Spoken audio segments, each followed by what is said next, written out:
जय हिंद दोस्तों, नए इन्फॉर्मेटिव वीडियो में आपका स्वागत है। दोस्तों हम आज इस वीडियो में बात कर रहे हैं फिक्स डिपॉजिट एफडी की लिमिट क्या होती है और इसके अंदर में ज़्यादा एफडी की आप अगर बनाते हैं तो क्या क्या आपके साथ इशू हो सकता है। तो सबसे पहले दोस्तों हमारे चैनल पर नए हैं तो लाइक या सब्सक्राइब जरूर करें, क्योंकि मैं हमारे चैनल बैंकिंग फाइनेंस से रिलेटेड सारा अपडेट लेकर आता रहता हूँ। आरबीआई बैंक से रिलेटेड जितने नोटिफिकेशन होता है जो हमारे चैनल पर आपको देखने को मिल जाएगा। चलिए वीडियो को स्टार्ट करते हैं।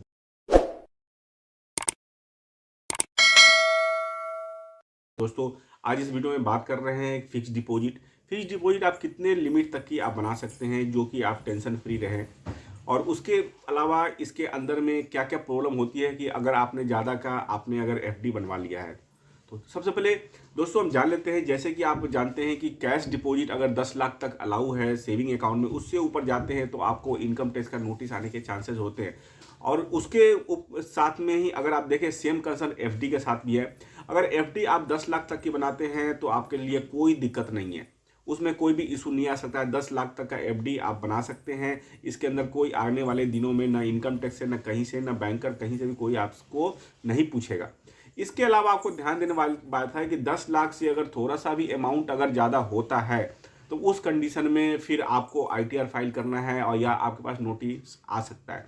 बहुत सारे लोग मेरे चैनल पे कमेंट करते हैं कि सर मैंने तो इतने की एफडी बना रखी है, इतनी की कैश डिपॉजिट करता हूँ, हमारे पास कभी इनकम टैक्स की नोटिस नहीं आई, कभी कुछ नहीं आई। तो दोस्तों भगवान न करे कि कभी आपके पास इनकम टैक्स की नोटिस आए, लेकिन रेयर चांसे में अगर कभी आ भी जाता है तो आपको तैयार रहना पड़ेगा। तो ऐसा ट्रांजेक्शन क्यों करना कि आपको कभी भी आने के चांसेस होते हैं।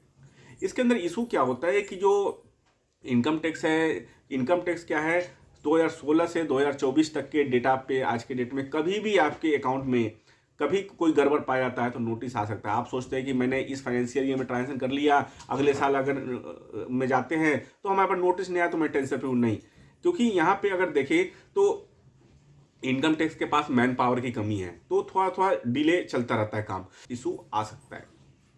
इसके अलावा मेरे पास रिन्यूअल से रिलेटेड आप देख सकते हैं कि आप बोलेंगे कि 10 लाख की हमारी एफडी थी लेकिन रिन्यूअल होकर के 12 लाख हो गई, तो उस कंडीशन में भी क्या हमारे पास नोटिस आने के चांसेस है या हमारा एफडी लिमिट एक्सीड कर जाएगा। तो इस कंडीशन में नहीं, अगर आपका रिन्यूअल हो रहा है डायरेक्ट बैंक से, आपने एफडी क्लोज नहीं करवाया है और सेम एफडी अगर आपका रिन्यू हो रहा है तो फिर उस दिक्कत में आपको परेशान होने की जरूरत नहीं है, क्योंकि आपकी सेम एफडी नंबर आपकी रिन्यू हो रही है। तो वहां पे पता चल जाता है कि एफडी पुराना है, क्योंकि लोगों की बचत है, बचत धीरे धीरे ग्रो करता ही है, तो उस कंडीशन में फिर आपका नहीं आएगा।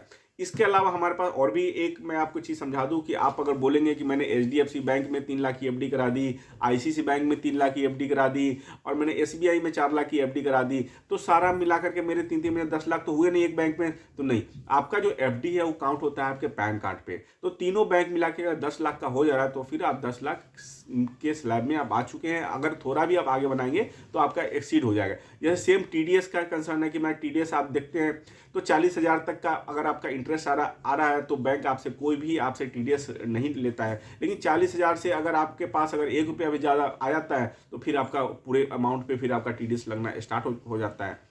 तो ये टीडीएस का कंसर्न है। बहुत लोग ऐसे भी करते हैं कि उनको पता ही नहीं होता है कि टीडीएस कब कट रहा है। बहुत सारे बैंकों में एफडी होती है, टीडीएस जमा होता रहता है। लेकिन दोस्तों मैं एक चीज़ और आपको सुझाव देना चाहूँगा कि मेरा सुझाव ये होता है कि आप कुछ भी कर रहे हैं, आप साल के लास्ट में आप इनकम टैक्स रिटर्न जरूर करें, क्योंकि उससे क्या होता है कि मान लीजिए कि आपकी एफडी का टीडीएस अगर कट रहा है तो टीडीएस का क्या होता है कि जैसे आपका टीडीएस कटा तो टीडीएस कटने के बाद इनकम टैक्स को एडवांस टैक्स के रूप में वो चला जाता है। जब आप अगर दिखाएंगे कि आप बिलो लिमिट है 5 लाख तक में इंडिया में कोई टैक्स नहीं है, लेकिन आप अगर बिलो अपना इनकम दिखाएंगे तो आपका जो पैसा टीडीएस कटा हुआ है वो टीडीएस वापस आ जाता है। तो इनकम टैक्स फाइल करना बहुत ज़रूरी है। तो उस कंडीशन में क्या होता है, आपका जो गया हुआ पैसा है वो वापस भी आ जाएगा और आप फाइनेंशियली को आप सही से इंजॉय कर सकते हैं। और कभी भी कोई दिक्कत हो तो आपका इनकम टैक्स रिटर्न है।